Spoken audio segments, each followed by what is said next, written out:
নমস্কার, সুপ্রভাত। আপনাদের সকলকে স্বাগত জানিয়ে শুরু করছি আমাদের এখনকার অনুষ্ঠান ভাগ্যবার্তা। আপনারা জানেন যে ভাগ্যবার্তা অনুষ্ঠান মানে পণ্ডিতজির অনুষ্ঠান, আর এই অনুষ্ঠান এমন একটি গুরুত্বপূর্ণ অনুষ্ঠান যা আমাদের গোটা দিনটাকে ভালো করে দেয়। যেমন আমরা এই অনুষ্ঠানে শুনি যা নানা আধ্যাত্মিক বিষয়ক আলোচনা, সেই সঙ্গে গ্রহগত অবস্থান এবং সেই দিনের রাশিগত ফলাফল, আর সেই সঙ্গে আপনাদের টেলিফোন তো থাকেন, আর আপনারা আপনাদের সমস্যার কথা বলেন আর পণ্ডিতজি নিজে উপস্থিত থেকে তা সমাধান করেন। আজও আমাদের মধ্যে উপস্থিত আছেন পণ্ডিত ভৃগুশ্রী জাতক। সুপ্রভাত। নমস্কার। আজকে শুরু করব।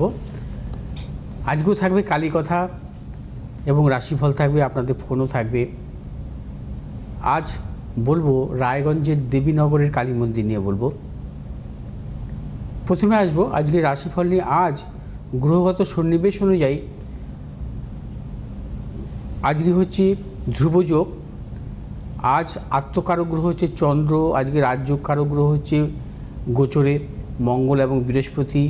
আজ অভিজিৎ মুহূর্ত দিবা 11টা 53 থেকে 12টা 41 পর্যন্ত। আজ রাহুকাল সকাল 6টা 44 থেকে সকাল 8টা 21 পর্যন্ত। আজ রবি অবস্থান করছে মেষ রাশির অশ্বিনী নক্ষত্রে। চন্দ্র আজকে অবস্থান করবে সিংহ রাশির পূর্ব ফাল্গুনী নক্ষত্রে। মঙ্গল আজকে অবস্থান করবে মীন রাশির রেবতী নক্ষত্রে। বুধ আজকে অবস্থান করবে মীন রাশির রেবতী নক্ষত্রে। বৃহস্পতি আজকে অবস্থান করবে মিথুন রাশির পূর্ণবসু নক্ষত্রে। শুক্র আজকে অবস্থান করবে বৃষ রাশির কৃত্তিকা নক্ষত্রে। শনি আজকে অবস্থান করবে মীন রাশির উত্তর ভাদ্রপদ নক্ষত্রে। রাহু আজকে অবস্থান করবে কুম্ভ রাশির শতভিষা নক্ষত্রে। কেতু আজকে অবস্থান করবে সিংহ রাশির মঘা নক্ষত্রে। আজ ধ্রুবযোগ। সূর্য সিদ্ধান্ত মতে 27টি যোগের দ্বাদশ যোগ হচ্ছে ধ্রুবযোগ, অত্যন্ত শুভযোগ। ধ্রুবকতার অর্থ হচ্ছে স্থির, অটল। অর্থাৎ ধ্রুবযোগে জন্মগ্রহণকারী জাতক জাতিকারা এদের জীবনে যে কোনো কাজের ক্ষেত্রে এরা কিন্তু স্থিরতা বা ধীর স্থিরভাবে এরা কিন্তু জীবনে সাফল্য আনে। এরা হচ্ছে মেধাবী হয়, বিদ্বান হন এবং কর্মজীবন হয় সম্মানজনক। ধ্রুবযোগে মূলত যে কোনো মাঙ্গলিক কাজই কিন্তু শুভ। বিবাহ, গৃহপ্রবেশ বা নতুন কিছু ক্রয় বিক্রয়, অর্থাৎ বাড়ি কেনা, জমি কেনা অথবা কোনো সম্পত্তি কেনা, এক্ষেত্রে কিন্তু ধ্রুবযোগ কিন্তু অত্যন্ত শুভ। যে কোনো মানে নতুন কিছু ক্রয় বিক্রয়ের ক্ষেত্রে অর্থাৎ ক্রয়ের ক্ষেত্রে ধ্রুবযোগকে ধ্রুবযোগে অত্যন্ত সাফল্য আসে। অর্থাৎ ধ্রুবযোগ হচ্ছে জন্মগ্রহণকারী জাতক জাতিকার জীবনে কিন্তু যদি শুভ গ্রহের মহাদশা থাকে তারা কিন্তু প্রবল সাফল্য পায়। আজ হচ্ছে গোচরে চন্দ্র কেতুযুক্ত রাহুদৃষ্ট অবস্থায় আছে। চন্দ্র কেতুযুক্ত থাকলে আমরা বলি চণ্ডাল যোগ। একটি কথা মনে রাখতে হবে যে চণ্ডাল যোগ মূলত চন্দ্রকেতুর সহাবস্থানের জন্যই হয়, কিন্তু যদি এই চণ্ডাল যোগ অগ্নি রাশিতে হয়, অর্থাৎ মেষ, সিংহ, ধনু, এই তিনটি রাশি হচ্ছে অগ্নি রাশি। এই তিনটি রাশিতে যদি চন্দ্র কেতুযুক্ত অবস্থায় চণ্ডাল যোগ হয়, সেই জাতক জাতিকা কিন্তু অত্যন্ত রাগী, জেদি এবং একটা মানসিক উন্মাদনা তাদের মধ্যে থাকে এবং তাদের জীবনে কিন্তু নানাবিধ প্রতিকূলতা বা সমস্যা আসে তাদের কিন্তু নিজের মানসিক অস্থিরতার কারণে। চণ্ডাল যোগ ভালো নয়। এরা প্রচণ্ড হিংস্র, বদ মেজাজি এবং দাম্পত্য জীবনে এদের নানাবিধ সমস্যা আসে। এদের প্রবল গুপ্ত শত্রু হয়। এদের সাথে এমনকি পরিবারের কারোর সাথেও কিন্তু ভালো সম্পর্ক থাকে না। যদি কখনো চন্দ্রদশা মহাদশা আসে এদের কিন্তু জীবনে কিন্তু নানাবিধ সমস্যা আসে চন্দ্রের মহাদশায়, এবং মাতার শারীরিক সমস্যা আসে। অর্থাৎ চণ্ডাল দোষ মূলত কিন্তু অশুভ যোগ। কিন্তু সিংহ, ধনু, মেষ রাশিতে যদি কখনো কোনো জাতক জাতিকার চণ্ডাল যোগ থাকে, সাবধান, তাদের সাথে কিন্তু সম্পর্ক করবেন না, কোনো দিন কোনোভাবেই সম্পর্ক করবেন না। অর্থাৎ বিবাহের ক্ষেত্র নয় বা আগামী দিনের দাম্পত্য জীবনের ক্ষেত্রেও নয়, এবং তার পাশাপাশি বন্ধুত্বও করবেন না বা কোনো কিছু সম্পর্ক রাখার ক্ষেত্রে সতর্কতা অবলম্বন করবেন।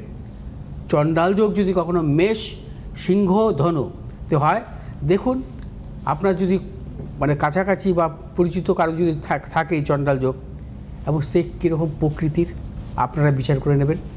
যাই হোক, আসবো আজকে রাশিফল নিয়ে। আজ মেষ রাশি জাতক জাতিকাদের ক্ষেত্রে শুভ, অর্থলাভ, কর্মক্ষেত্রে সুনাম বৃদ্ধি, পদোন্নতি, সন্তানের সাফল্য। মেষ রাশির ব্যবসায়ীদের ক্ষেত্রে নতুন করে চিন্তাভাবনা পরিকল্পনার ক্ষেত্রে সাফল্য। যারা পেশাগত ব্যবসার সাথে যুক্ত অত্যন্ত শুভ। শুভ দিক দক্ষিণ দিক এবং পশ্চিম দিক। শুভ রং আপনাদের লাল এবং সাদা। আজ 3 সংখ্যার জাতক জাতিকাদের ক্ষেত্রে বিশেষভাবে শুভ। 7 সংখ্যার জাতক জাতিকাদের ক্ষেত্রে অশুভ। বৃষ রাশির জাতক জাতিকাদের ক্ষেত্রেও আজকের দিনটি শুভ। আজও কিন্তু আপনারা অর্থলাভ, কর্মক্ষেত্রে সুনাম বৃদ্ধি, ব্যবসায়ীদের ক্ষেত্রে শুভ এবং নতুন কোনো পরিকল্পনার ক্ষেত্রেও আজকে কিন্তু বৃষ রাশির জাতক জাতিকাদের সার্বিকভাবে সাফল্য মিলবে। বৃষ রাশির জাতক জাতিকারা যে কোনো শুভ কাজের ক্ষেত্রে উত্তর এবং পূর্ব দিকে অগ্রসর সাফল্য। শুভ রং হচ্ছে আপনাদের সাদা এবং লাল। আজ 1 সংখ্যার জাতক জাতিকাদের ক্ষেত্রে শুভ। 5 সংখ্যার জাতক জাতিকাদের ক্ষেত্রে অশুভ। মিথুন রাশির জাতক জাতিকাদের ক্ষেত্রে আজকের দিনটি নানাবিধ প্রতিকূলতা। আজ কর্মক্ষেত্রে গুপ্ত শত্রু বৃদ্ধি, অর্থনাশ এবং মিথুন রাশি জাতক জাতিকারা যাবতীয় শুভ কাজ ভেবে চিন্তে অগ্রসর হবেন, কোনো মতানৈক্যে জড়াবেন না। আজ আপনারা যে কোনো শুভ কাজের ক্ষেত্রে উত্তর এবং দক্ষিণ দিকে অগ্রসর হবেন। শুভ রং আপনাদের সবুজ এবং সাদা। আজ 2 সংখ্যার জাতক জাতিকাদের ক্ষেত্রে বিশেষভাবে শুভ। 4 সংখ্যার জাতক জাতিকাদের ক্ষেত্রে অশুভ। কর্কট রাশি জাতক জাতিকাদের ক্ষেত্রে আজকের দিনটি বিশেষভাবে শুভ। কর্কট রাশি জাতক জাতিকাদের অর্থ লাভ, কর্মক্ষেত্রে সুনাম বৃদ্ধি, পদোন্নতি, সন্তানের সাফল্য এবং নতুন কিছু ক্রয় বিক্রয়ের ক্ষেত্রেও কর্কট রাশি জাতক জাতিকাদের আজকের দিনটি সাফল্য মিলবে। কর্কট রাশি জাতক জাতিকাদের দূরভ্রমণের ক্ষেত্রে সাফল্য। শুভ দিক হচ্ছে আপনাদের পূর্ব দিক, দক্ষিণ দিক। শুভ রং সাদা এবং নীল। আজ 8 সংখ্যার জাতক জাতিকাদের ক্ষেত্রে বিশেষভাবে শুভ। 6 সংখ্যার জাতক জাতিকাদের ক্ষেত্রে অশুভ। সিংহ রাশি জাতক জাতিকাদের ক্ষেত্রে আজকের দিনটি নানাবিধ প্রতিকূলতা। আজ মানসিক টেনশন, শারীরিক পীড়া, অর্থনাশ, কর্মক্ষেত্রে এবং ব্যবসা ক্ষেত্রে নানারকম গুপ্ত শত্রু বৃদ্ধি। সিংহ রাশি জাতক জাতিকারা কোনো মতানৈক্যে জড়াবেন না এবং সিংহ রাশি জাতক জাতিকারা যে কোনো শুভ কাজের ক্ষেত্রে আজকে দক্ষিণ এবং পশ্চিম দিকে অগ্রসর হবে। শুভ রং আপনাদের লাল এবং সাদা। আজ 3 সংখ্যার জাতক জাতিকাদের ক্ষেত্রে শুভ এবং 4 সংখ্যার জাতক জাতিকাদের ক্ষেত্রে অশুভ। কন্যা রাশির জাতক জাতিকারাও আজ নানাবিধ প্রতিকূলতার মধ্যে থাকবেন। শারীরিক কিছু প্রতিকূলতা, মানসিক টেনশনের বৃদ্ধি হতে পারে, অর্থনৈতিক উন্নতির ক্ষেত্রে ব্যাহত হতে পারে এবং কন্যা রাশির জাতক জাতিকারা আজ নতুন কিছু ক্রয় বিক্রয়ের ক্ষেত্রে সতর্কতা অবলম্বন করবেন। কন্যা রাশির জাতক জাতিকারা আজ যে কোনো শুভ কাজের ক্ষেত্রে পূর্ব দক্ষিণ দিকে অগ্রসর হবেন। শুভ রং হচ্ছে সাদা এবং সবুজ। আজ 5 সংখ্যার জাতক জাতিকাদের ক্ষেত্রে শুভ। 7 সংখ্যার জাতক জাতিকাদের ক্ষেত্রে অশুভ। তুলা রাশির জাতক জাতিকারাও আজকে সর্বক্ষেত্রে সাফল্য পাবেন। প্রবল অর্থপ্রাপ্তির যোগ। কর্মক্ষেত্রে সুনাম বৃদ্ধি, পদোন্নতি, ব্যবসায়ীদের ক্ষেত্রে অত্যন্ত শুভ। যারা ব্যবসা করছেন আজকের দিনটি কিন্তু আপনারা মানে বিশেষ করে নানাবিধ সাফল্য মিলবে। আজকের দিনটি আপনারা ব্যবসা ক্ষেত্রে নানা রকমভাবে নতুন কোনো চিন্তা ভাবনা পরিকল্পনার ক্ষেত্রে কিন্তু আগামী দিনের জন্য সুফল পাবেন। আজ তুলা রাশি জাতক জাতিকারা যে কোনো শুভ কাজের ক্ষেত্রে উত্তর পশ্চিম দিকে অগ্রসর হবেন। শুভ এবং শুভ রং হচ্ছে আপনাদের সাদা এবং হলুদ। আজ 3 সংখ্যার জাতক জাতিকাদের ক্ষেত্রে অশুভ এবং 8 সংখ্যার জাতক জাতিকাদের ক্ষেত্রে শুভ। বৃশ্চিক রাশি জাতক জাতিকাদের ক্ষেত্রে আজকের দিনটি অত্যন্ত শুভ। আজও আপনারা কর্মক্ষেত্রে সাফল্য, অর্থনৈতিক সাফল্য পাবেন। সন্তানের সাফল্যের যোগ, দূরভ্রমণের ক্ষেত্রে সাফল্য। বৃশ্চিক রাশি জাতক জাতিকারা আজ যে কোনো শুভ কাজের ক্ষেত্রে দক্ষিণ পশ্চিম দিকে অগ্রসর হবে। সাফল্য। শুভ রং লাল এবং সাদা। আজ 1 সংখ্যার জাতক জাতিকাদের ক্ষেত্রে বিশেষভাবে শুভ এবং 4 সংখ্যার জাতক জাতিকাদের ক্ষেত্রে অশুভ। ধনুরাশি জাতক জাতিকারাও আজকে সর্বক্ষেত্রে সাফল্য পাবেন। ধনুরাশি জাতক জাতিকাদের আজকে অর্থ লাভ, কর্মক্ষেত্রে সুনাম বৃদ্ধি, পদোন্নতি, সন্তানের সাফল্যের যোগ। ধনুরাশি জাতক জাতিকারা আজ যে কোনো শুভ কাজের ক্ষেত্রে পশ্চিম দিক, উত্তর দিকে অগ্রসর হবে। সাফল্য। শুভ রং হলুদ এবং সাদা। আজ 8 সংখ্যার জাতক জাতিকাদের ক্ষেত্রে বিশেষভাবে শুভ এবং 3 সংখ্যার জাতক জাতিকাদের ক্ষেত্রে অশুভ। মকর রাশি জাতক জাতিকারা আজ সর্বক্ষেত্রে সতর্কতা অবলম্বন করবেন। কর্মক্ষেত্রে গুপ্ত শত্রু বৃদ্ধি, অর্থনাশ এবং মকর রাশি জাতক জাতিকাদের পারিবারিক দিক থেকে নানারকম প্রতিকূলতা আসতে পারে। মকর রাশি জাতক জাতিকারা ভেবে চিন্তে অগ্রসর হবেন, কোনো মতানৈক্যে জড়াবেন না। আজ আপনারা যে কোনো শুভ কাজের ক্ষেত্রে পূর্ব পশ্চিম দিকে অগ্রসর হবেন সাফল্য। শুভ রং হচ্ছে আপনাদের সাদা এবং নীল। আজ 5 সংখ্যার জাতক জাতকের ক্ষেত্রে শুভ, 4 সংখ্যার জাতক জাতকের ক্ষেত্রে অশুভ। কুম্ভ রাশি জাতক জাতিকাদের ক্ষেত্রে আজকে দিনটি বিশেষভাবে শুভ। সর্বক্ষেত্রে সাফল্য পাবে, অর্থ লাভ, কর্মক্ষেত্রে সুনাম বৃদ্ধি, ব্যবসায়ীদের ক্ষেত্রে শুভ এবং ব্যবসায়ের কোনো নতুন চিন্তাভাবনার ক্ষেত্রে সাফল্য আসবে। এবং কুম্ভ রাশি জাতক জাতিকারা আজ নতুন কিছু ক্রয় বিক্রয়ের ক্ষেত্রেও সাফল্য মিলবে। কুম্ভ রাশি জাতক জাতিকাদের সন্তানের সাফল্য যোগ এবং যে কোনো শুভ কাজের ক্ষেত্রে আপনারা দক্ষিণ দিক পূর্ব দিকে অগ্রসর হবেন সাফল্য। শুভ রং হচ্ছে আপনাদের নীল এবং সাদা। আজ 6 সংখ্যার জাতক জাতকের ক্ষেত্রে বিশেষভাবে শুভ এবং 7 সংখ্যার জাতক জাতকের ক্ষেত্রে অশুভ। মীন রাশির জাতক জাতিকারা সর্বক্ষেত্রে ভেবেচিন্তে অগ্রসর হবেন। মীন রাশির জাতক জাতিকাদের শারীরিক মানসিক প্রতিকূলতা, অর্থনৈতিক উন্নতির ক্ষেত্রে ব্যাহত, কর্মক্ষেত্রে প্রবল গুপ্তশত্রু। আজ মীন রাশির জাতক জাতিকাদের কোনো মতানৈক্য জানাবেন না, এমনকি প্রিয়জনেরও শারীরিক সমস্যা আসতে পারে। এবং মীন রাশির জাতক জাতিকারা আর যে কোনো শুভ কাজের ক্ষেত্রে উত্তর পূর্ব দিকে অগ্রসর হবেন। শুভ রং আপনাদের হলুদ এবং সাদা। আজ 2 সংখ্যার জাতক জাতকের ক্ষেত্রে অত্যন্ত শুভ এবং 5 সংখ্যার জাতক জাতকের ক্ষেত্রে অশুভ। একদম আমরা শুনলাম রাশিগত ফলাফল আজকের দিনের। এবার আমরা চেম্বারগুলো একটু বলে দিচ্ছি। রবিবার পণ্ডিতজিকে পাচ্ছেন গড়িয়াহাট, সোমবার দক্ষিণেশ্বর, মঙ্গলবার হাতিবাগান, বুধ শুক্র শনিতে পাচ্ছেন কিন্তু বারাসাতের সময়টা সকাল 11টা থেকে দুপুর 1টা এবং বিকেল 4টে থেকে সন্ধ্যে 7টা পর্যন্ত। এছাড়াও এই আগামী মে মাসে পণ্ডিতজিকে কিন্তু আপনারা বিভিন্ন জায়গায় চেম্বারে পাচ্ছেন। 1 মে পাচ্ছেন আপনারা কৃষ্ণনগর, 2রা মে শিলিগুড়ি, 7ই মে মেচেদা, 8ই মে বর্ধমান, 9ই মে আসানসোল দুর্গাপুর এবং 15ই মে পাচ্ছেন কিন্তু বোলপুরে। আর 16ই মে আপনারা জানেন যে ফলহারিণী অমাবস্যা, সেই দিন পণ্ডিতজি নিজে থাকছেন তারাপীঠে এবং গ্রহদোষ খণ্ডনের জন্য আপনারা যারা মনে করছেন গ্রহদোষ খণ্ডন করবেন অবিলম্বে তারা যোগাযোগ করুন 8583013265 9836646559। এছাড়াও আপনাদের পক্ষে যাদের চেম্বারে আসা সম্ভব হচ্ছে না আপনারা কিন্তু অনলাইনেও পণ্ডিতজির সঙ্গে যোগাযোগ করতে পারেন ভিডিও কলের মাধ্যমে অবশ্যই।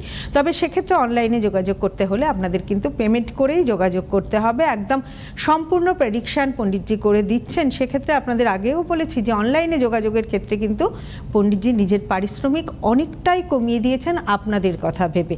আর এই যে হাতকুষ্টির কথা বলেছি, সম্পূর্ণ হাতকুষ্টি যেটা পণ্ডিতজি নিজে হাতে করেন পরিশ্রম করে, একদম কোনো কম্পিউটারাইজড নয়, যেটা নিজে পরিশ্রম করে করেন এবং সেক্ষেত্রেও কিন্তু পণ্ডিতজি তার পারিশ্রমিক অনেকটাই কমিয়ে দিয়েছেন এই হাতকুষ্টির বিষয়ে।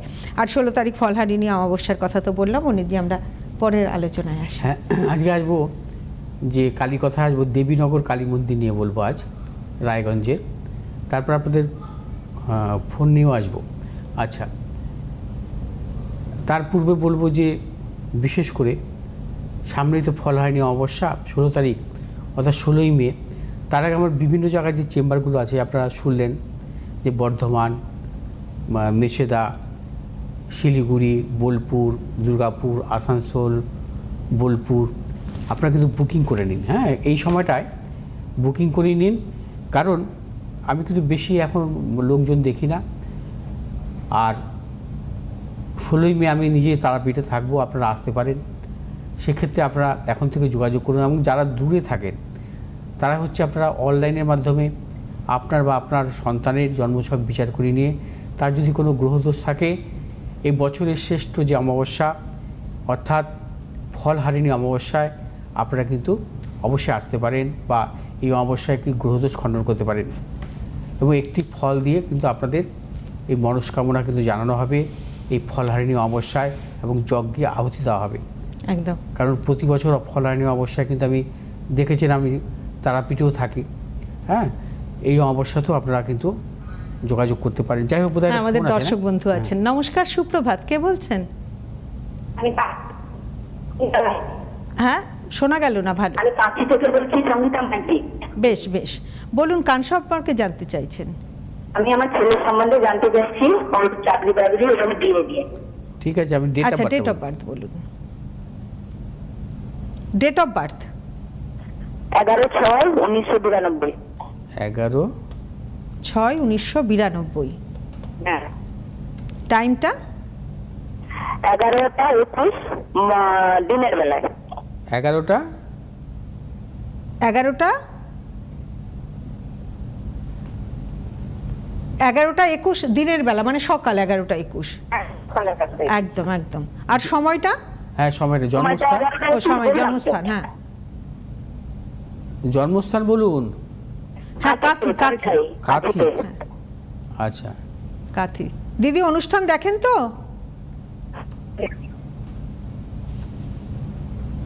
কথাটা শোনা যাচ্ছে না, একটু ডিস্টার্ব হচ্ছে বোধহয়। ওর কি বৃহস্পতিবার জন্ম? ওর কি বৃহস্পতিবার জন্ম? শুনতে পাচ্ছেন? বৃহস্পতিবার, হ্যাঁ বেশ, বৃহস্পতিবার। শুনুন। আচ্ছা, সিংহ লগ্ন, তুলা রাশি ওর, এগুলো জানতেন? হ্যাঁ। আর সাথী নক্ষত্র, দেবগণ। আচ্ছা, জন্মকালীন ওর জন্মছকে হচ্ছে শনি রেট্রোগেট অবস্থায় ছিল।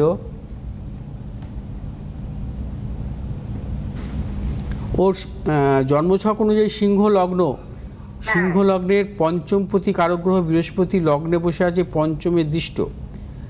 আচ্ছা, চতুর্থপতি মঙ্গল চতুর্থে দৃষ্ট। বাহ, এ তো একে বলা হয় বিদ্যাবত্তা যোগ। চতুর্থপতি চতুর্থে দৃষ্ট, পঞ্চমপতি পঞ্চমে দৃষ্ট। এই ধরনের জন্মছকের ক্ষেত্রে কিন্তু উচ্চ শিক্ষা হয়। আপনার ছেলের উচ্চ শিক্ষা এবং কর্মজীবনও কিন্তু সম্মানজনক হবে। কর্মস্থানে রবি শুক্রর অবস্থান, ঠিক আছে? আর এখন বলুন, আর একবার বলুন স্যার, কিটা বললেন? টাওয়ারের প্রবলেম হচ্ছে, শোনা যাচ্ছে না। ও শুনতে পাচ্ছেন না? আপনি একটু ফাঁকা জায়গায় এসে কথা বললে বোধহয় শুনতে পারবেন। আচ্ছা আচ্ছা, একটু ফাঁকা জায়গায়, হ্যাঁ। শুনুন, আপনার ছেলের জন্মছক অনুযায়ী আমি যেটা পাচ্ছি উচ্চ শিক্ষা। হ্যাঁ। পড়াশোনা কি করেছে আগে বলুন? হ্যাঁ, পড়াশোনা কি করেছে? জিওগ্রাফির উপরে পিএইচডি করা। কি বলছে? জিওগ্রাফিতে এমএসসি করেছে? জিওগ্রাফির উপরে পিএইচডি করা, ডক্টরেট পিএইচডি করা। পিএইচডি করেছে। আচ্ছা, আর তার পাশাপাশি ওর জন্মছকে অনুযায়ী কিন্তু কর্মজীবনও কিন্তু অত্যন্ত ভালো। কিন্তু সমস্যা হচ্ছে এখন ওর চলছে শনির মহাদশা। শনি হচ্ছে সিংহ লগ্নের জাতক জাতিকাদের ক্ষেত্রে বাধকপতি। সিংহ লগ্নের জাতক জাতিকাদের শনির মহাদশায় ভালো দেয় না। কর্মজীবনের দিক থেকে ওর যোগ্যতা অনুযায়ী কর্মজীবনের সাফল্যের ক্ষেত্রে শনির মহাদশা নানা রকম প্রতিকূলতা দেবে। সেটা কি হচ্ছে? হ্যাঁ, কি চাকরি করে ছেলে? এখন পার্ট টাইমারি করে শিলং ইউনিভার্সিটিতে। পার্ট টাইম করছে? হ্যাঁ। আচ্ছা, পার্ট টাইমে চাকরি করছে, তাই তো? কিন্তু আপনার ছেলের জন্মছক অনুযায়ী কিন্তু ভালো সময় আস্তে আস্তে 29 সালের জানুয়ারি মাসে, তার আগে কিন্তু ভালো হবে না। তার আগে পর্যন্ত কিন্তু আমি ভালো পাচ্ছি না, কারণ এখন শনির দশা, বুধের অন্তর্দশা। বুধ হচ্ছে ও জন্মছকে একাদশপতি দ্বিতীয়পতি। সিংহ লগ্নের জাতক জাতিকাদের ক্ষেত্রে বুধ হচ্ছে পাপ, বুধ হচ্ছে মারক, আবার শনিও হচ্ছে পাপগ্রহ, মারক গ্রহ, আবার বাধকপতি শনি। অর্থাৎ শনি বুধের দশা অন্তর্দশা ওকে কোনোভাবেই সাকসেস দেবে না, এবং শনি দশা কেতুর অন্তর্দশা ওকে ভালো দেবে না। ওর ভালো সময় আস্তে আস্তে 29 সালের জানুয়ারি, 10ই জানুয়ারি 29 সাল, এই সময় ওর শুক্রের অন্তর্দশা আসবে। শুক্র ওর স্বক্ষেত্রে বসে আছে কর্মস্থানে, ওই সময় ওর কর্মজীবনের দিক থেকে অত্যন্ত শুভ ফল পাবে। অনেকটা দেরি, 29 জানুয়ারি। 29 সালে জানুয়ারি খণ্ডন করলে কিছু হবে না? না, কিচ্ছু করার নেই, এগুলো কিচ্ছু হবে না। কারণ বাধকপতি যদি দশা চলে না, সেই বাধকপতির দশা, বাধকপতি যদি অশুভ গ্রহ হয়, তার মানে প্রতিকারে কোনো ফল হয় না। যে কোনো মানে শুভ গ্রহ যদি বাধকপতি হয়, তার প্রতিকারে ফল হয়। কিন্তু অশুভ গ্রহ যদি বাধকপতি হয়, যেমন ধরুন আপনার তুলা লগ্ন যদি কারো হয়, তাদের যদি রবির দশা চলে, রবি হচ্ছে তাদের বাধকপতি, রবির দশা তার জীবনে একদম সর্বনাশ করে দেবে। যেমন সিংহ লগ্নে যদি বাধকপতি হচ্ছে শনি, শনির প্রতিকার করলেও কিন্তু সাফল্য পাবে না। যাই হোক, এগুলো ভেবে চিন্তা অগ্রসর হতে হবে, কোনোভাবে কিছু করার নেই। কিন্তু আপনি শুনতে থাকুন, আর প্রয়োজনে পণ্ডিতজির সঙ্গে একটু যোগাযোগ করে নিতে পারেন। ছেলেটির ছক অনুযায়ী সাফল্য আসবে, আমি সেটা বলছি না, কিন্তু সেটা 29 সালের জানুয়ারি থেকে একদম আপনি অনলাইনে যোগাযোগ করতে পারেন, কিন্তু যেহেতু কাঁথিতে থাকেন অনলাইনে আপনি যোগাযোগ করতে পারেন। পণ্ডিতজি, আমরা পরের আলোচনায় আচ্ছা, আজকে আসবো দেবীনগর কালী মন্দির নিয়ে বলবো, রায়গঞ্জের। আজ কালী কথায় জানাবো শতাধিক বছরের পুরানো রায়গঞ্জের দেবীনগর কালীবাড়ির কথা, যে মন্দিরকে ঘিরে অলৌকিক ঘটনার কথা প্রচলিত আছে। ঠিক কত সাল থেকে এবং কে দেবীনগর কালীবাড়ির পুজো প্রচলন করে তা সঠিকভাবে জানা না গেলেও পুজোর বয়স শতাধিক, সে নিয়ে কোনো সন্দেহ নেই। অতীতে কোনো এক সময়ে জঙ্গলে ঘেরা এই মন্দিরে পুজো করত এলাকার দুর্ধর্ষ ডাকাতরা। পরবর্তীতে দিনাজপুরের জমিদার স্যার গিরিজানাথ রায় বাহাদুর এই পূজার দেখভাল শুরু করেন। তিনি প্রতি বছর দিনাজপুর থেকে এসে এখানে পুজো করতেন। শোনা যায় একবার স্থানীয় এক প্রভাবশালী ব্যক্তি ভূপালচন্দ্র রায়চৌধুরী গাড়ি এই মন্দিরের সামনে এসে খারাপ হয়ে যায়। তিনি নিরাশ হয়ে বাড়ি ফিরে যান এবং পরে অদ্ভুতভাবে আপনা আপনি তার গাড়ি ঠিক হয়ে যায় এবং সেই রাতেই দেবী তাকে স্বপ্নাদেশ দেন মন্দিরের চারপাশে ঘিরে দেওয়ার জন্য। তারপর তিনি মন্দিরের পাশে প্রাচীর তুলে দেন এবং নতুন করে মন্দিরের রক্ষণাবেক্ষণ শুরু হয় তার আমল থেকে। পরবর্তীতে জমিদার পরিবার থেকে ট্রাস্টি বোর্ড গঠন করা হয় এবং বর্তমানে এই ট্রাস্টি বোর্ড সেই ট্র্যাডিশন মেনে আজও নিষ্ঠাযোগে পুজো চালিয়ে যাচ্ছে। এখানে জমিদার বাড়ির প্রচলন নিয়ম মেনে কালী পুজোর দিন সূর্যাস্তের পর মূর্তি গড়ে এবং সেই মূর্তিতে পূজা করে সূর্যোদয়ের আগে বিসর্জন দেওয়া হয়। বিশেষ বিশেষ তিথিতে পশু বলি হয়ে থাকে, তবে তার পূজার পরে, কারণ দিনাজপুরের জমিদাররা ছিলেন বৈষ্ণব এবং তারা বলি দিতেন না, পশু বলি দিত ডাকাতরা। সেই পরম্পরা মেনেই এই রীতি পালন হয়। মায়ের পুজোর কোনো ছাড় নেই, খোলা আকাশের নিচেই মায়ের স্থান। আমরা শুনলাম আধ্যাত্মিক আলোচনা। আমাদের হাতে আজকে আর সময় নেই, চোখ রাখুন আগামীকাল অবশ্যই সকাল 7:30টায়। নমস্কার আপনাদের। নমস্কার পণ্ডিতজি।